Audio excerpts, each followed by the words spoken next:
Okay, hello grade 10s. I just want to mark the homework from exercise 3 and I just want to point out to you guys because I had a question about this. Die huiswerk wat ek vir julle gee is uit die scans wat die graad 10 handboekse scans is. Want julle het mos nou julle handboeke ingegee. So as ons hersiening doen van graad 10 werk, kry ek dit uit die graad 10 handboek uit en dis hoekom ek vir julle daai 2 PDF dokumente op Classroom gelaai het. Okay, so I'm going to jump right in. So number 3 says John invests R100,000 in an account paying 80% per annum compounded annually. En dan vra hulle vir jou om die toekomstige waarde na 15 jaar te bereken. So ons gaan sê A is gelyk aan die P-waarde is 100,000. 1 plus I is 18 en N is 15. Ek jok, sit ek hom nou in 'n enkelvoudige ene. En dis tot die mag 15, want ons is besig met saamgestelde rente. So, as jy dit gaan intik, kry jy 119,737,48. Okay, onthou, jy rond altyd tot 2 desimale plekke af as jy besig is met finansiële wiskunde, because it's money, so it's always in rand and cent. Okay, dan sê hulle Pauline borrows money from a bank in order to finance a marketing business. The bank charges an interest rate of 14% compounded annually. Calculate the amount she originally borrowed if she pays off the loan in 6 years' time with a payment of 500,000. So in hierdie geval het die waarde aangegroei tot by 500,000. So ons wil die oorspronklike waarde gaan bereken. Vat hulle teen 14% for 6 years. So what you can type into your calculator is basically this. That's 1,14 if you simplify the bracket to the power of 6. Okay, so dis omdat om gaan by my gaan intik. Jy hoef nie hierdie stap te wys nie. Maar daar is net dat jy seker is hoe om te bereken. And remember, your answer must make sense. So you couldn't have borrowed, let's say, did I type this incorrect now? Sorry, ek het nou 0 verloor. What was I saying? Oh, you can't get a value bigger than 500,000 for the original value, because that wouldn't make sense. So, maak seker jou antwoord is kleiner as 500,000, wat ons sin is 0,27.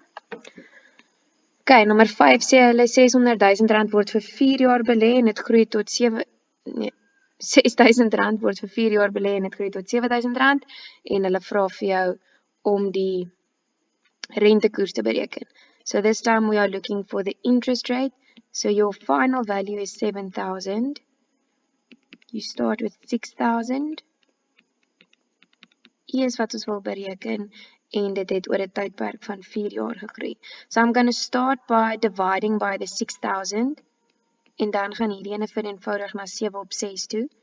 You can't drop the bracket now, soos wat ons met die vorige een kon. Maar wat jy nou gaan doen, is jy gaan nou aan al twee kante 'n 4de magswortel oorsit. Because remember, you need to get rid of this one. And you do that by doing the inverse calculation. So aan die linkerkant gaan jy nou vir jouself sê, dit beteken is die 4de magswortel van 7 op 6.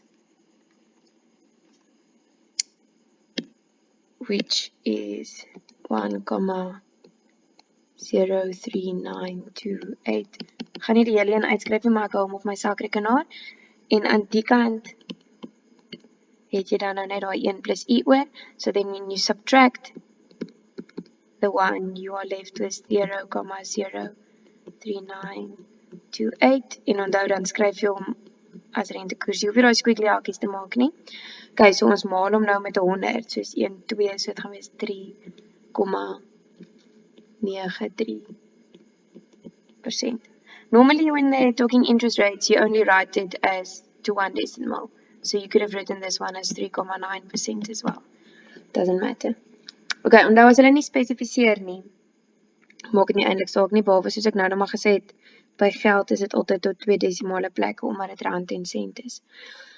Then they ask you at number 6, find the annual compound interest rate that makes 2,500 double in 5 years.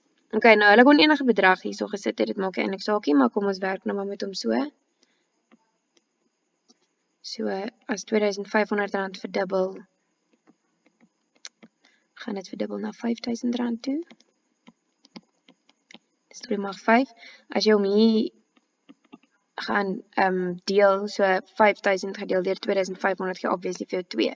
That's why they say it doubles. Okay, en nou selfs as by die vorige ene, om ontslae te raak van die tot die mag 5 aan die regterkant, sit ons 'n 5de magswortel oor al twee kante. So die 5de magswortel van 2 is 1,14869. Once again, I'm not writing out the whole thing, that's why I put the ellipse there, but you can't clear it on your calculator yet. En dan minus 1 jy, so dan is u gelyk aan 0,14869. And if you want to write that as an interest, you can write 14,9 as ons hom korrek afrond. En ek het hom nou weer net tot 1 desimale plek. As jy hom na 2 desimale plekke toe geskryf het, was dit 14,87. Okay, and then the last one. Hulle sê vir jou R50,000 word in 10% teen enkelvoudige rente vir 3 jaar belê. Okay, so simple interest for 3 years. Thereafter, the total amount is reinvested in a different financial institution at 25% per annum compound interest. Okay, en dan vra hulle vir jou, wat is nou die eindwaarde? So hierdie is wat ons noem 'n tydlynsom, en hierdie jaar in graad 11 gaan julle baie meer van hulle doen.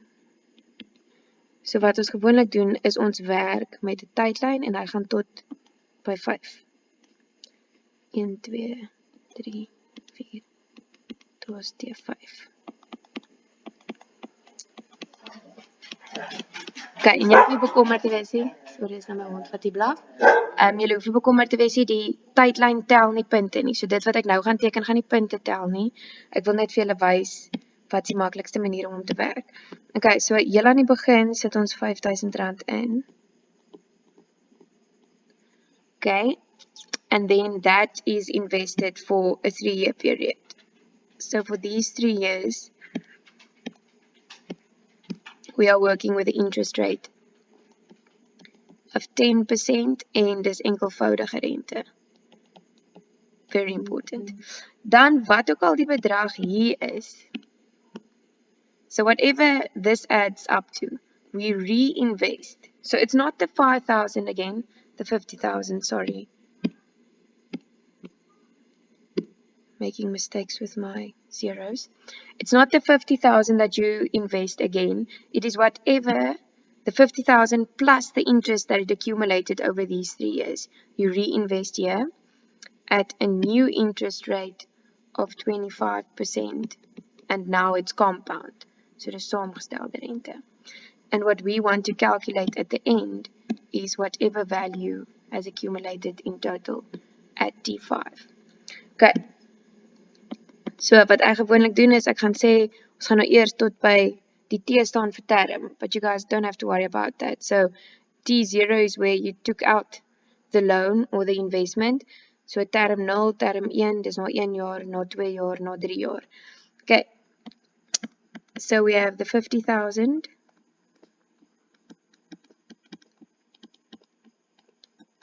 And that is for a 3-year period.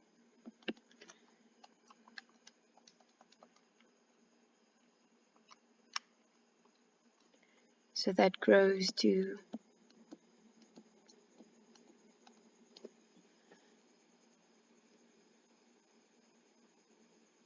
that.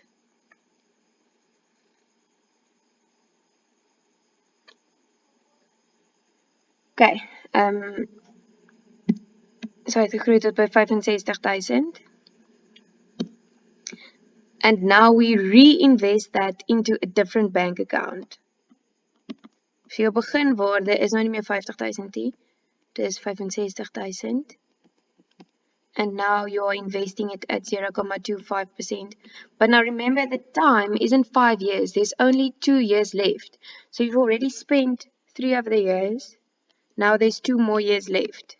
So this is only going to be to the power of 2. 1,25 mag 2. So the total amount after the 5 years. Oef, dat het nou nie mooi geskryf nie, sorry julle. Like so. Okay, goed, so julle kan hulle rustig gaan merk en dan kan julle die voorbeelde van inflasie uitwerk. So onthou, soos wat ons hier aan die begin gesê het, hierkoop is altyd enkelvoudige rente en ons het klaar voorbeelde van hom gedoen. Nou, inflasie is altyd saamgestelde rente. So, gaan kyk na die voorbeelde, ek sal weer vir julle die bladsynommers daarvan post en gaan kyk na die huiswerk en dan sal ek môre vir julle 'n video stuur van daai huiswerk merk.